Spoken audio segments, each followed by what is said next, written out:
నారదముని అప్పుడు చిరునవ్వులతో లొల్లబడిగా అందరికీ శ్రీనివాసుడే చేతులు పట్టి మధురామాతను మధురామాత సంతోషించి సమ్మతి వర్ణములో విని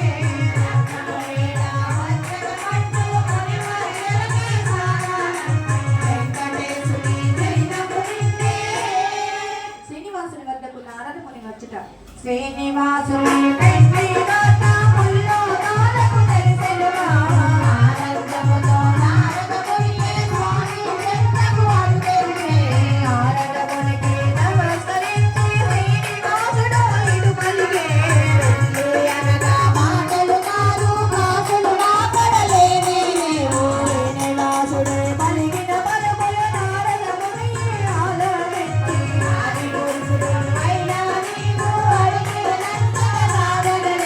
శ్రీనివాసుని పెండ్లి అనగా ముల్లో నాలకు పండుగ పిలుపుని వింటే చాలు దేవతలందరూ దిగి వచ్చెదరు నారదముని పలుకులు వింటూ శ్రీనివాసుడే ఆనందించి పెద్దలు మీరు ధైర్యము చెప్పి ముందుకు నడపమని వెడలిచ్చి వెంకటేశుని చరితము వింటే నారదముని పిలవగా దేవతలందరూ శేషాచలము చేరుట స్వామి ఆనతి శిరమున దాచి నారదముని సంకల్పించగా ఈశ్వరుడంతట బ్రహ్మతోని శేషాచలమే హరించి దేవేంద్రుడొచ్చి కుబేరుడొచ్చి అగ్ని వాయువు వరుణుడు వచ్చి సూర్యచంద్రులు గ్రహములు వచ్చి స్వామిని చూడగా ఆనందముతో ఇప్పుడు కుబేరుడు దేవేంద్రుడు అంటే మరి ఇక్కడ ఉన్న వాళ్ళు ఎవరండి గుడి సంబంధించిన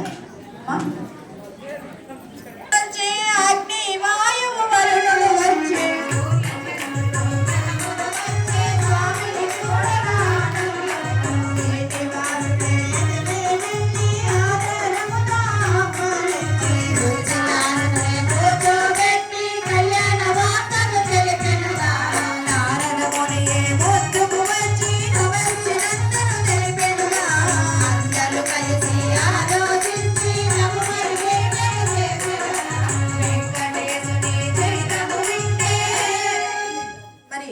కుబేరుడితో పాటు సాక్షాత్తు లక్ష్మీదేవి దిగొచ్చిందండి. మనం పిలవకుండా లక్ష్మీదేవి వచ్చిందండి. ఇప్పుడు మరి మరి ఆవిడ బొట్టు పెట్టండి అమ్మ, లక్ష్మీదేవి వచ్చింది కుబేరుడికి. మరి మరి పిలవగా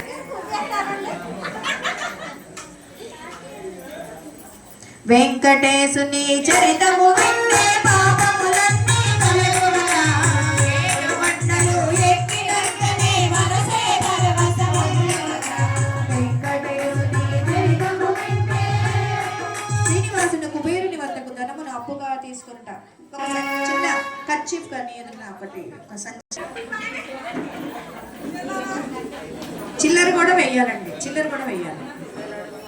ధనపతి అయిన కుబేరుని వద్ద అప్పుగా ధనమును అడిగెనుగా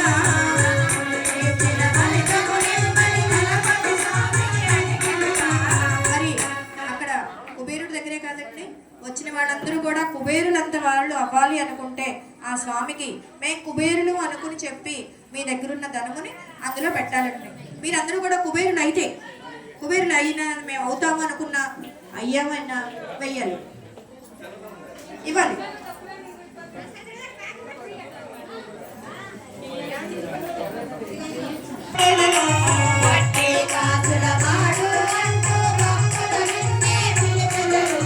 ఆనందముతో కుబేరుడముడు ధనరాజుని ఇచ్చెనుగా పెట్టిన ధనము పత్రము రాసి శ్రీనివాసుడే ఇచ్చెనుగా దేవతలందరూ సాక్షితముండి దేవాలోనే రాసెనుగా రాజన్నే సంజము అంటూ కుబేరుడంతా వెదవెనుగా వెంకటేశుని చరితము వింటే మరి ఆయన కూడా కుబేరుడు కూడా మరి స్వామి వచ్చి అడగగానే వెంటనే డబ్బులు ఇవ్వలేదండి.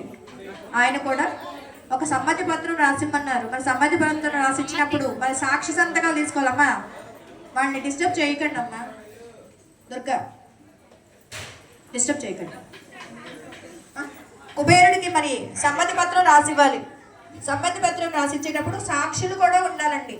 అలాగే ఆ సాక్షులు అయిన వాళ్ళల్లో ఇప్పుడు మనకు పెద్ద తిరుపతిలో ఉన్న ఒక సాక్ష్యం ఉందండి, మీ అందరికీ తెలుసా అండి? పెద్ద తిరుపతిలో ఉన్నప్పుడు మన వరాహస్వామి గుడి పక్కన ఒక పెద్ద రావి చెట్టు ఉందండి. ఆ రావి చెట్టు రెండొక జన్మ అనమాట. అది వరకు ఇంకొక రావి చెట్టు ఉండేది.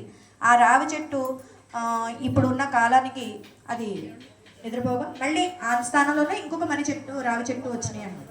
మరి ఆ రోజు స్వామివారి నేను అప్పుగా తీసుకున్నాను అని సమ్మతి కోసం రాసిచ్చిన ఆ దాంట్లో ఆ మర్రి చెట్టు కూడా ఉందండి. మరి ఈ రోజు కూడా మనం ఆ చెట్టు దగ్గరికి వెళ్ళి చక్కగా మన శివలింగాల దగ్గర నీళ్లు పోస్తూ చక్కగా దండం పెట్టుకుంటూ ఉంటాం. మనకు తెలియదు ఆ చెట్టు ఏంటో, ఆ వివరాలు ఏంటో తెలియదు. కానీ స్వామిని సాక్షాత్తు ఆ రోజు అప్పు తీసుకున్నారు స్వామి అని చెప్పి ఆ చెట్టు కూడా సంతకం చేశారంటండి. వెంకటేశుని చరితము వింటే పాపములన్నీ తొలగుమరా, ఏడు కొండలు ఎక్కినంతనే మనసే వెంకటేశుని చరితము వింటే. శ్రీనివాసుడు పిలువగా విశ్వకర్మ నగరము నిర్మించుట.